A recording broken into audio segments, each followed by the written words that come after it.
Metro రైల్లో అందరూ నిశ్శబ్దంగా కూర్చున్నారు. ఒక యువకుడు చేతిలో ఒక బ్యాగ్తో కామ్గా ఉన్నాడు. అప్పుడే ఒక స్టేషన్ దగ్గర నలుగురు దొంగలు లోపలికి ఎక్కారు. కత్తుతో అందరినీ బెదిరించడం మొదలుపెట్టారు. డబ్బులు వస్తువులు అండి, బంగారం ఇవ్వు. అయ్యో బంగారం, దయచేసి ఇదేనా నా డబ్బు? ఏం చేస్తున్నారు? మానండి, అందరు చూస్తున్నారా? ఇది మా రోజు. చివరికి వాళ్ళు అతని దగ్గరకొచ్చారు. బ్యాగ్ ఇవ్వు.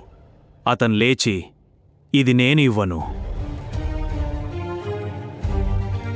ఒక్కసారిగా పరిస్థితి మారిపోయింది. హీరో మెరుపులా దాడి చేశాడు. ఒక్కొక్కరిని నేల కూల్చేశాడు.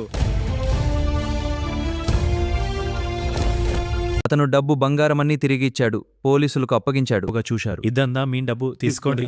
ధన్యవాదాలు హీరో. వీరిని అరెస్ట్ తీసుకెళ్తున్నాం.